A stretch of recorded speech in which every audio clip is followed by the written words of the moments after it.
Well, we already did Phase 1 of this X-Men universe. Now let's move on to Phase 2. I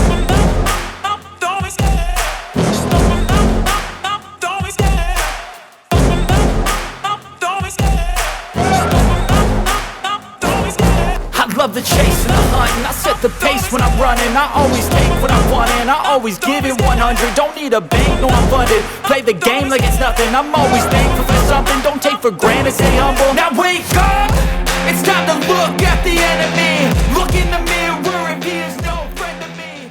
Hello everyone and welcome back to the MrEliMac YouTube channel, here for Pitch This. I am your host, MrEliMac, and today we are now advancing forward into What If I Did the Fox universe, and I've been very much trying to keep up with the pace that the actual X-Men universe did. For Phase 1, we very much focused on the 2000s movies, which were 2000 to 2009, which somehow perfectly fit in what I was doing there, and now we're going to be moving on to the 2010 movies, which is started with 2011 and ended at around 2019. And so those are sort of the amount of movies I'm going to be focusing on here, and yeah, that's what's going to be happening. And so before I get into the pitch, please be sure to hit the like button and subscribe to the channel. That way you can be up to date with all the videos I have here on the channel. Also hit the notification bell, that way you can be notified whenever a new video like this comes your way. So now starting off with Phase 2, aka the 2010s. We're starting off with 2011,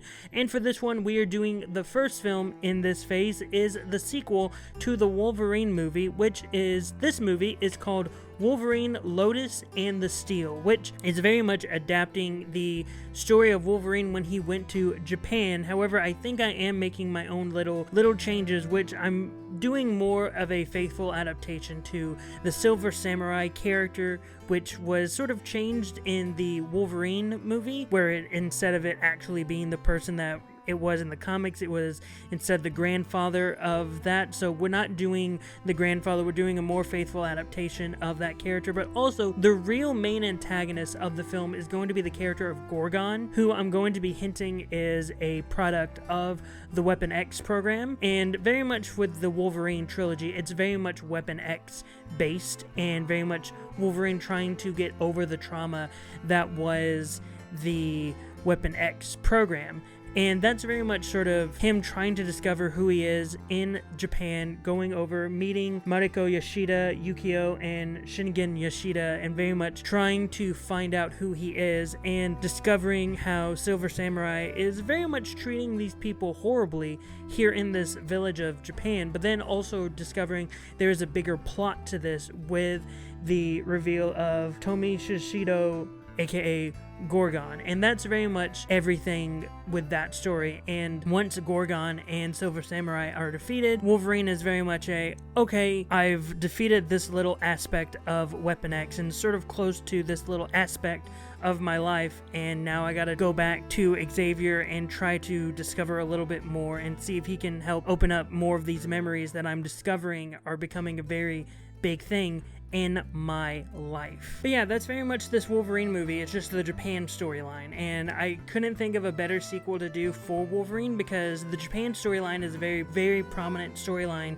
for Wolverine, and I just thought it made sense for that to be the storyline of this film. And so next we move over to the 2013 movie, which will be the fourth X-Men movie, which in this movie we're going to be introducing Shadowcat, Polaris, and Gambit to the main cast of characters. And this is very much the beginning, because the 2010s is very much a very important storyline. The first storyline in the 2000s is very much hey, this is sort of the story of the origins of the X-Men, sort of the major stuff between humans and X-Men and all that. And this particular trilogy, which is sort of the last X-Men trilogy, is very much the Dark Phoenix saga, but it's not going to be just taking place over one movie or two movies. It's an entire trilogy, and very much this first movie is very much dealing with Jean getting the Phoenix Force at the beginning and sort of discovering how the Phoenix Force is very important to the grander scheme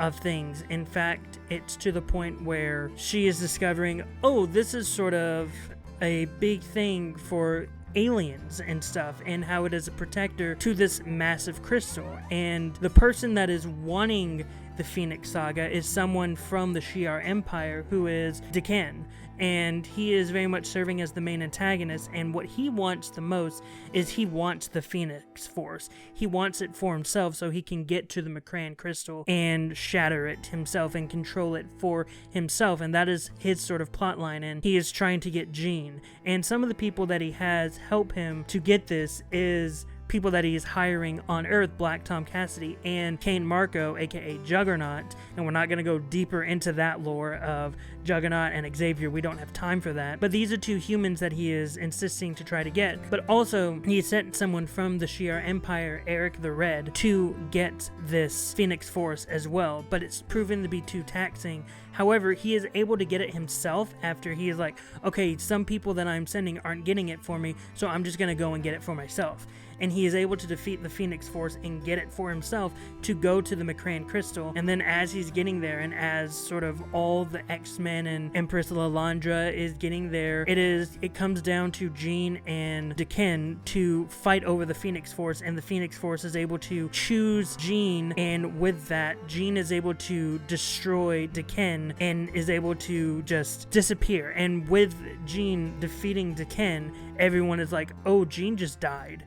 Jean is gone, she has disappeared, and that is sort of the big thing with Cyclops in this big saga of, oh, Jean is dead, and Storm, seeing her friend is dead, she's also going to go on her own personal mission, and Wolverine, sort of still reeling from the Weapon X fact, is like, okay, I'm going to stay around for a little bit longer because these people need me, and I'm going to be staying here to sort of serve as a mentor figure of sorts, because him and Kitty begin to have a father-daughter relationship similar to how it is in the comics, and that storyline for this one is just the beginning of the Dark Phoenix saga. And this movie would specifically be called The Uncanny X-Men Phoenix, because this is the intro of this entire story. And we would start getting the post-credit scene, and in the post-credit scene we would see the Hellfire Club sort of observing this and having them sort of introduce the newest member, who would be the White King, aka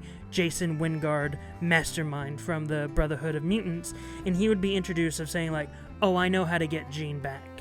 And that would sort of be the stinger of, oh, Jean could be coming back.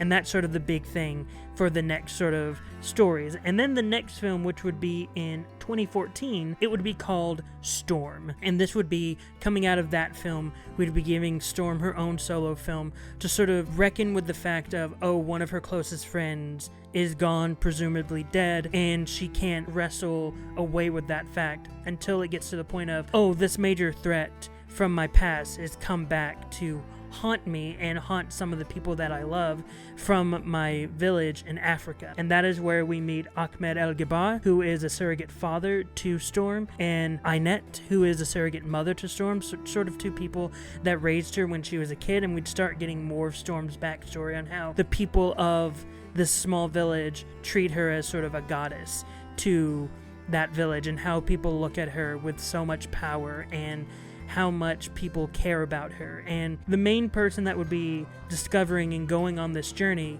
with her is Beast, since Beast is sort of a main love interest for her in this saga that I've developed for her. And we'd also meet Shawnee, who is like the best friend of Storm at this time before she went over to the Xavier Institute, and also Umjari, who is a character from the animated show, and I loved his storyline, and I wanted to put it here for this feature-length film because the main antagonist is Amal Farouk, aka Shadow King. He is the main antagonist of this story, trying his hardest to reach back out to Storm after Storm had worked for him, and he was stuck in this astral prison that Professor Xavier was able to put him in when Storm was a child. And before Storm went to the Xavier Institute, this was sort of the story that was happening right before the first X-Men movie.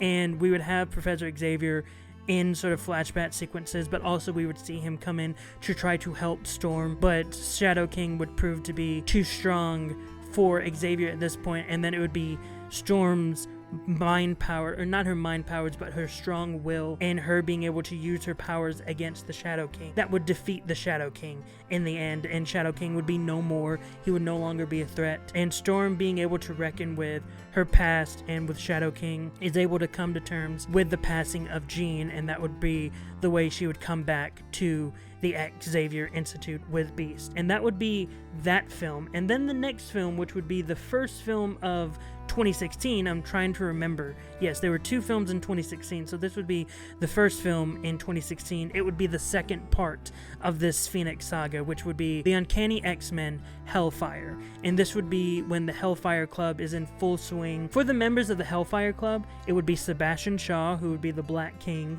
Emma Frost, who would be the White Queen, Donald Pierce, who would be the White Bishop, Harry Leland, who is the Black Bishop, Selene, who is the Black Queen, and Jason Wingard, who is the White King. And they would sort of be the members of the Hellfire Club. And it would be revealed that Jean never actually died. She sort of went away, and the Hellfire Club was able to find her.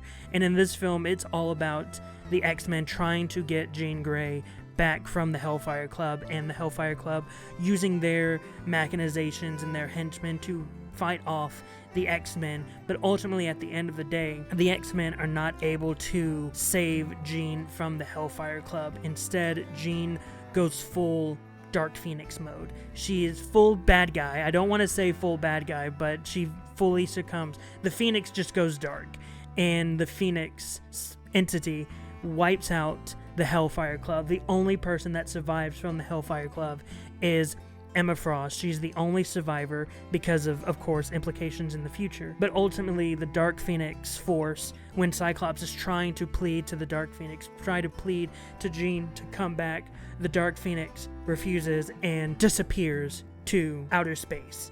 And that is sort of the way we would end this film, with a sense of, oh, Jean is gone. Like, Jean as the person is gone.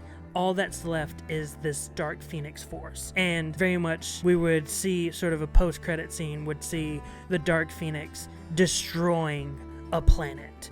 And that would sort of be the stepping points of, okay, that's sort of where we're going to next. And that would sort of be the end. I don't want to say the full roster because it's the same roster from the first film or the first Phoenix movie. No additions. Again, the only additions which were from the first one were Shadowcat, Polaris, and Gambit. Those are the only additions from the beginning of this trilogy. But yeah, that's sort of this film. And the next film, which would be the second film of 2016, would be sort of the ending of the Wolverine trilogy, which would be Wolverine Death of Weapon X. So after the events of the Hellfire, Wolverine would go away again, and this time it would be suddenly he would start getting images after speaking with Xavier and getting more stuff from his past. He would start actually getting messages from Abraham Cornelius, and he would start seeing more stuff that is like, oh, my past, like Abraham Cornelius never died. A lot of the Weapon X stuff that we thought we wrapped up in God Loves, Man Kills is actually not wrapped up at all. And he would go back to Canada, and then this would be when we get the debut of Lara X-23, and we would discover that she is a clone from the Weapon X program that they didn't know happened. And then we would get Daken, who would be revealed to be a child of Wolverine from the past, and Wolverine didn't know this character existed. He would have been a child that would have been conceived in the 70s, so many years have passed, and this is where Daken is making his debut. And we'd also get the on-camera appearance of Wade Wilson. And Wade Wilson is sort of someone that is worked with Wolverine in the past, and Wade is very much like, look, I'm just here to help because I also don't like Weapon X, and look, there's people over there. And he's like, and Wolverine is very much not breaking the fourth wall in this movie. Wade is sort of breaking the fourth wall, but it's not being acknowledged by the actual movie. But yeah, this is very much a debut of a lot of pieces, and then we get the reveal of the main antagonist, who would be sort of been like, oh, I was the one behind director Malcolm Concord, and that's Romulus. And it would be sort of, this movie would very much serve as the end of the Weapon X saga for Wolverine. This is when we're wrapping up all of the Weapon X threads. We're wrapping up everything. Romulus would somehow, I don't know how because I don't know how they do it in the comics, would be fully defeated. Like, everything that deals with Romulus would be done. Daken would be so traumatized, and he wanted to kill Wolverine, but he couldn't do it, and so he runs away, and then he would go on his own journey. X-23 would join Wolverine to go to the Xavier Institute. Abraham Cornelius would have been killed by Romulus, and Wade Wilson is going on his own adventure that we would see later. But yeah, that is very much Wolverine Death of Weapon X. And then we move on to the only film of 2017, which would be dealing with some of the fallout of what happened in Uncanny X-Men Hellfire, and we're focusing on Cyclops. And it's Cyclops, again, still reeling from Jean sort of being gone. And in this film, it's Cyclops being met with an old enemy from the past, or someone from his past, named Nathaniel Essex, aka Mr. Sinister. And Mr. Sinister basically saying, hey, you're not the only one around, you know, you have a brother. And Scott is like, wait, I have a brother? Because I would have it to where Mr. Sinister, when he took Cyclops into the orphanage, because we'd show more of Cyclops' backstory, and we'd reveal that the orphanage that Cyclops went to was actually owned by Mr. Sinister, and I would reveal that Mr. Sinister took away the memories that Cyclops had of his brother, and we get the return and we get the debut of Alex Summers, aka Havoc, in this film. And it would be Alex and Scott teaming up to take down Mr. Sinister, and we'd have Mr. Sinister trying to convince Havoc, hey, he forgot you existed, he never came and found you, you should be on my side. And Havoc very much being like, yeah, I should be on your side, I'm edgy and all that, but at the same time, this is my brother. Because I would also have Scott being able to convince his brother, like, no, you don't need to be with him, you don't have to be like this. And they would fight off against some of the Marauders, who are Vertigo, Arclight, and Riptide, and though they're able to defeat them, Mr. Sinister is able to get away, and he's able to escape. And it would end with Cyclops and Havoc being reconciled, and Cyclops being like, hey, you should come back with me to the Xavier Institute. And very much Havoc is like, nah, I don't want to do that, I still need some time to myself, I still need to discover who I am. And Cyclops is like, alright, well, I'm gonna be over here if you need me. And Havoc's like, alright, I'll come by if I need. And that would be the first Cyclops movie, because I will be making it a trilogy. And then the next film, which would be in 2018, would be the Deadpool movie. And I just decided, the Deadpool movie would just be the Deadpool movie that came out in 2016. Just that movie, I'm not changing anything about it. The only changes would be when he got his powers, because I would have Deadpool be around like, oh yeah, I've been around forever and I haven't aged, and it's just, this is how I am, and just have some stuff like that be around and not make really any major changes to the Deadpool film. Because I think the Deadpool film, the first one, is perfect the way it is. It doesn't need to be changed. So yeah, Deadpool 2018. And then the final film, which would be the 2019 film to wrap up phase 2 in this decade, is, and I thought it was hilarious and I wanted to do this. So the original movie that came out in 2019 was called Dark Phoenix. And to wrap up this trilogy, because I wanted to, this is when Uncanny X-Men Dark Phoenix would come out. And this is when we would be wrapping up the Dark Phoenix saga. And we'd have the team together. X-23 would be around this time. And also, I'll have Havoc pop up, because 2 years have passed and Havoc's able to come back saying, oh, Scott, I have some stuff that you need to know about. Oh, crap, that's Jean Grey. We need to run away. And just, we'd wrap up fully the Dark Phoenix saga, and it would get to the point where Dark Phoenix is sort of not on the run from the Shi'ar Empire, but the Shi'ar Empire is like, no, we need to kill her because she's been destroying stuff from our empire. And a lot of the X-Men being, no, we can't do that. But ultimately, this saga, this film would end with us being able to see Jean, and her very much like being able to see Jean separate from the Dark Phoenix, and her being like, you have to kill me. That's the only way the Dark Phoenix is going to be able to get stopped. And we would see the death of Jean Grey in this film. I don't know who's going to be killing her, but one of the X-Men, I'm very much wanting it to be Scott because of the connection they have. But we would see her being killed, fully gone, and everything. It would be emotional. We'd have a funeral for Jean Grey, and it would ultimately end with Scott saying to Charles Xavier, I can't do this anymore. I can't be an X-Men anymore. And we would see Scott ride off into the sunset, no longer a member of the X-Men. And it would be Storm taking up the mantle of being the leader of the X-Men. And yeah, that would be this movie. I know I didn't go as in-depth as I did in the first phase, but there were a lot of movies I needed to talk about, so I got as much as I could out. But yeah, that is very much the second phase of this X-Men universe. The next phase, which is just the 2020 films, which are really just 2020 and 2024. And I wanted to make sure that I could keep up the same with the same amount of movies that happened, because that was sort of the restriction I was putting myself under. But yeah, next episode of this, Pitch This, will be wrapping up my Fox universe as if it actually happened the way this was. But yeah, what were your thoughts on this? And I know, again, I rushed through a lot of it. I didn't give a lot of subplots, but it was because there were so many movies I needed to talk about, and I wanted to make sure I got them all in one video. But what were your thoughts on the pitch? Did you like them? Did you hate them? Were you indifferent to them? Whatever your thoughts, post them in the comments down below. And also, again, don't forget to hit the like button and subscribe to the channel. That way you can be up to date with all the videos I have here on the channel. Also, hit the notification bell. That way you can be notified whenever a new video like this comes your way. But until then, I've been Mr. Eli Mac. You've been the audience, and I hope you all remember to have a great rest of the day.